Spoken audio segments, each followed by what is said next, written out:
right, welcome back to the NFL show on talkSPORT USA, our dedicated American sports YouTube channel, and this Sunday, live and exclusive on UK radio, the big one. We're finally in Dublin, Ireland. 57 international games it took to get here, but we'll be at Croke Park, and this man will be out on the field running routes, hopefully catching passes, catching touchdowns. Adam Thielen of the Minnesota Vikings is with us.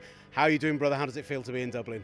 I'm good. Yeah, it's always good to get here overseas, and obviously a new place for us in Dublin. Excited to check it out and then hear the atmosphere and feel the atmosphere on game day. And it's, of course, it's not just a welcome back to Europe where you're used to playing, but a welcome back to the purple and gold as well. How does it feel to be back in the hometown colours? Yeah, it's definitely been a special feeling for me. Obviously, this place means so much to me. Born and raised a Vikings fan, and then being able to play there for my first 10 years. Playing here for the Vikings, and then now back. It's kind of a surreal feeling. So it's good to be back, but just good to just be playing football and being around the guys. And these trips are great because you get to bond with a lot of guys that, a lot of new guys on the team since I was here last. So kind of bond and get to know your teammates was always great. If people haven't seen it, there's a lovely video you shared on social media that showed just how much it meant to your family when your wife got to tell your kids, guess where we're going, and your son guessed Minnesota, and they just went wild for it. So it must feel nice to know that it means that much to them as much as it does to you. Yeah, no doubt. I was actually shocked of how badly they wanted to come back. There's not a lot of kids who are told we're moving to Minnesota who are just bouncing off the walls, who right? Are pumped about it. Yeah, and like I said, it was a little surprising to me, but so exciting, and they've been able to come to a few home games now, and just kind of get back into that atmosphere and that feeling of how much this team is supported, and I think they're all in. So it's been fun to have them back, and they're at ages now where they kind of know what's going on. When we left, they were pretty young still. My oldest probably was the only one that kind of remembers some of those times back in Minnesota and in that stadium at US Bank, that crowd and energy and all that. So it's been fun for my younger two to kind of feel that and see that, and obviously huge Vikings fans. And look, we talked about it a bit beforehand. You're always familiar with the international games as anyone. It really bookends your career as well. You come out here to London when the Vikings face the Steelers, when you're a practice squad member, when you've come in undrafted, you're scrapping for that place on the team, and then by the time you're back out for the Browns, you're a feature receiver, you're catching touchdowns, right through to your final year in Minnesota for that game out at Tottenham. So for you, what have these international games meant over your career, and how has it changed over the 12, 13 years you've been doing this? Yeah, no, it's these games mean a lot to us as players and to this league, to be able to grow the game and help people understand what this game's all about, the atmosphere, the energy, the passion that our fans have. Very similar to the football over here and the soccer. It's a passionate fan base, and it's a passionate league that means a lot in our country. So to be able to share that, and the more games we have over here, you can feel, I think we were talking before, that you can kind of feel that they start to understand the game. They know when to cheer, when not to cheer. I think my first year in 2013, the most cheers you got were when the kicker got on the field and the ball was being kicked. It was key in that game, to be fair. It was. And so, it is great to feel that and just to feel a different type of energy, right? When we come to these international games and you kind of feel that crowd's intensity and energy throughout the whole game, in TV timeouts when they're singing songs and they're getting into it, it's definitely a different energy than back home, but in a good way. One guy who did feature heavily when you were out in London in 2022, Justin Jefferson, had a massive day that day. A rushing touchdown, which I'd forgotten about until I looked that game back up, but 150 yards in the air as well, and a guy who just keeps developing. So I want to ask, going away for 2 years and coming back, what have you seen from Jettis in that time and how he's developed? Yeah, it's probably cliche to say, but I think it's just his maturity. And I told him yesterday, he probably thought I was joking, but I'm like, dude, obviously you're an unbelievable football player, and just keep getting better there. But I think what's really shown is his maturity, his personality, his care for other people. You don't see a lot of superstars and people of his, athletic ability or his stature to be that good of a person off the field and that good of a teammate and that selfless. And so that's what really impresses me about him. And it's like I don't want to say proud dad, but more like a proud brother, older brother. But, obviously so much respect for him and love for him. And there was nothing better than coming back and being a part of the team with him and in the locker room with the guys like him. Also, the fact that he's just an unbelievable football player as well helps. Yeah. What about Jordan coming back this weekend?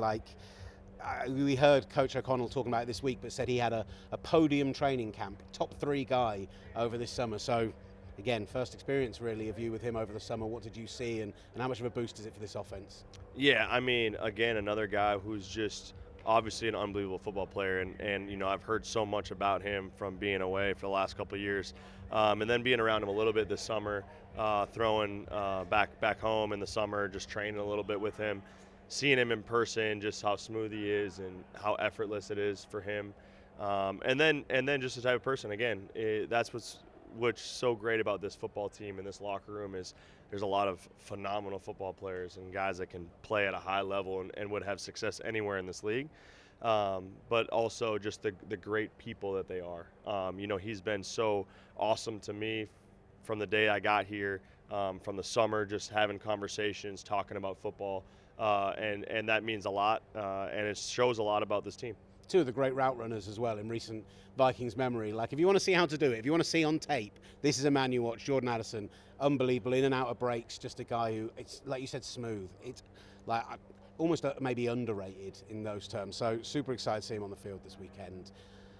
Carson Wentz going to be the man throwing to him. What did you see from him in his first week coming in that backup role and fulfilling, at a time when you guys have such high expectations?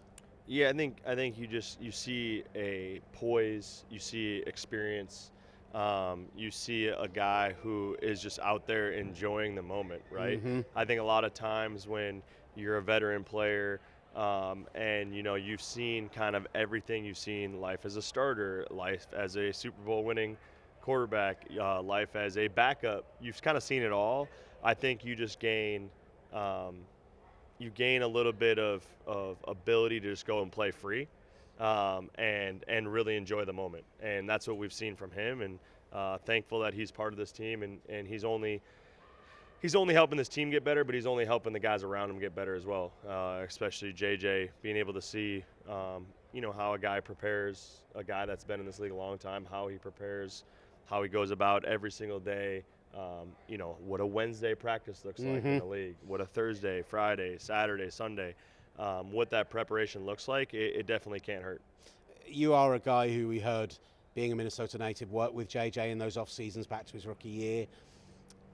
Bar that fourth quarter against the Bears, it hasn't been pretty so far. There have been functional issues with the offense, but from what you know of JJ McCarthy, do you see a man that's going to get that figured out, that's going to work out those kinks and be able to become a top player in this league? Yeah, I mean, he's built for that. He's built for that, and I say that because of his attitude, his mindset. He has that it factor. I think it's something that is not tangible. It's not something that you can see at the combine. It's something that you just feel and you see day in and day out, and that's what made me excited to come back here is guys like him, just that have that it factor. Doesn't mean that everything's always going to be perfect. It doesn't mean that it's going to be pretty all the time, but as you saw in the fourth quarter of that Bears game, he's going to find a way. And he's going to find a way to handle adversity and overcome it. And at the end of the day, in this league, it doesn't matter who you are, it doesn't matter how good you are, you're going to have adversity.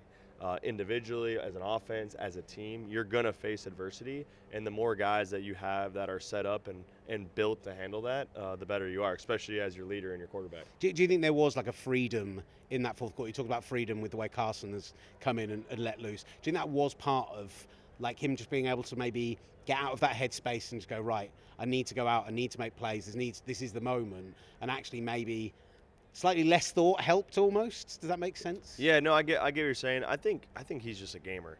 So I think there's just that point in the game where he was like, all right, let me just go game. Yeah. And let me just go let it out.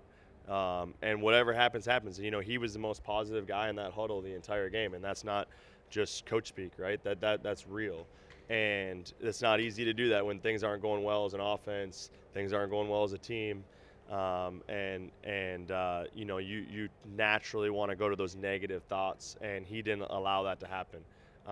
And it just says a lot about his mentality. And again, those are the guys you want to fight for, you want to go to war with, and you want to try to find a way to win a championship with a guy like that. Look, we appreciate your time. Thank you so much. And we see all this great stuff you guys are doing out here. There's the flag football and everything else. So just before we go, I'll ask you about this weekend, that Steelers defense, what you've seen early in this week on film. There's a lot of players on that back end who are going to be hawking, who are going to be hunting down the ball. What have you seen from them that kind of you've got to be prepared for come Sunday?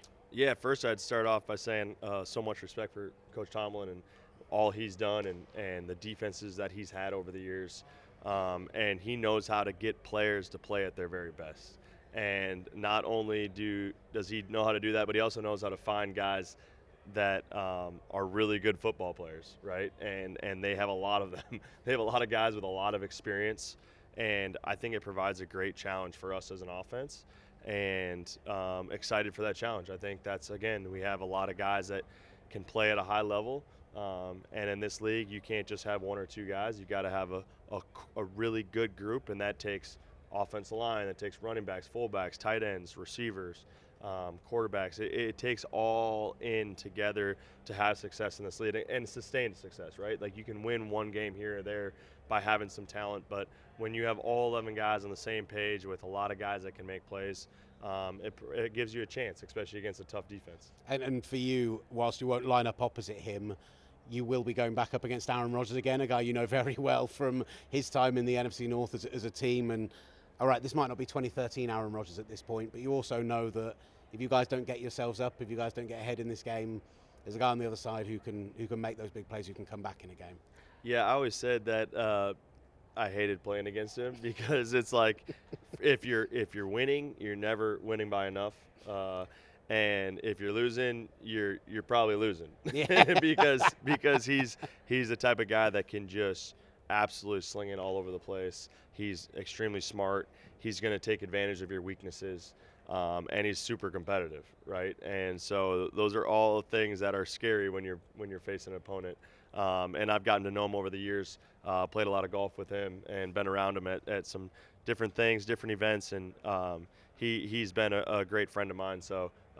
Will be good to see him. I heard you in the locker room the other day saying that you weren't going to get a chance to play golf while you were out here. I'm just saying, like Monday morning, maybe just wake up a little late. Don't make that flight over. You can get in Tuesday. Few games on the links sounds kind of perfect for a Monday after a win on Sunday. I might get up really early Monday and sneak out there, and then obviously. I love your thought process is the opposite of mine. Mine's miss the flight and go out and get some golf in. You're like, I can't miss the flight. That'll cost me too much money. So. Adam, really appreciate your time, man. Thank you so much, and best of luck for Sunday. Thank you.